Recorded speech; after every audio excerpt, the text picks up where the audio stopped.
60,000 সৈন্য নিয়ে বাইতুল্লাহ ধ্বংসের জন্য রওনা হয়েছে ইয়ামান থেকে।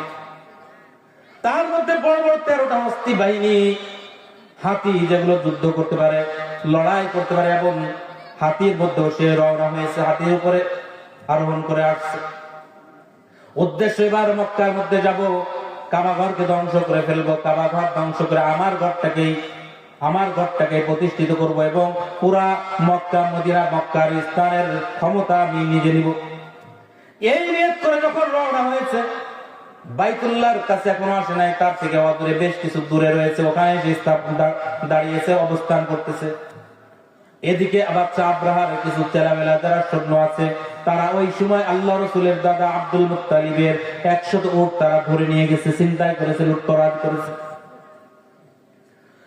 আবু তালিব আব্দুল মুত্তালিব যখন জানতে পেরেছে আমার উটগুলো সে ধরে নিয়ে গিয়েছে, সে এবার বাচ্চা আব্রাহার সঙ্গে দেখা করার জন্য গিয়েছে।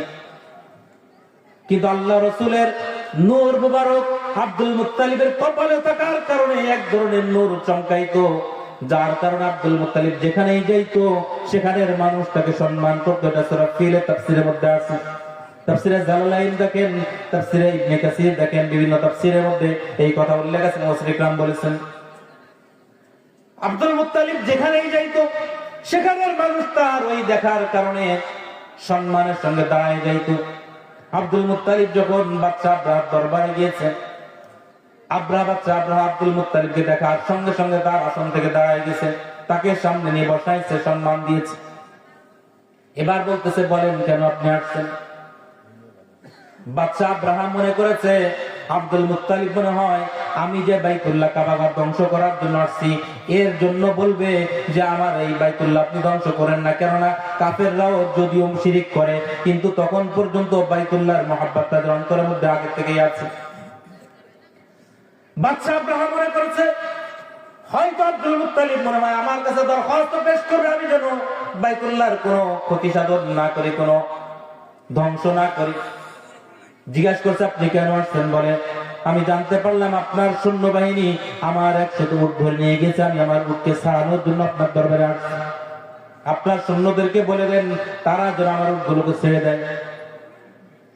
এবার বাচ্চা আব্রাহা যে জবাবটা দেয় এটাও আমাদের জন্য বড় শিক্ষার বিষয়।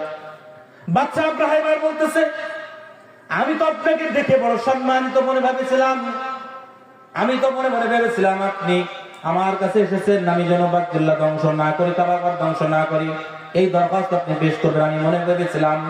কিন্তু আমি দেখলাম না আপনি নিজের স্বার্থের কথা বলেছেন, বাইতুল্লাহ সম্পর্কে কোনো কথা বললেন না, এর জন্য আমি তো আপনার কথা খুশি হতে পারলাম না। এবার আল্লাহ রসুলের দাদা আব্দুল মুত্তালিব যে জবাবটা দিল ওই জবাবটা বলার জন্য সংক্ষিপ্ত আকারে ঘটনাটা বললাম, তাফসীরের কথাগুলো বললাম। এবার আল্লাহ রসুলের দাদা আব্দুল মুত্তালিব জবাবে বলে, বাচ্চা আব্রাহা নামদার আপনি শুনে রাখুন, আমার যে উটগুলো আপনার সৈন্য ধরে নিয়ে গেছে ওই উটগুলোর মালিক আমি আব্দুল মুত্তালিব, আর কাবা ঘরের মালিক আমি নয়, কাবা ঘরের মালিক আল্লাহ রব্বুল আলামিন। তার ঘরকে কিভাবে বাঁচাবেন সেটা আল্লাহর বিষয়, আমার দেখার বিষয় নয়।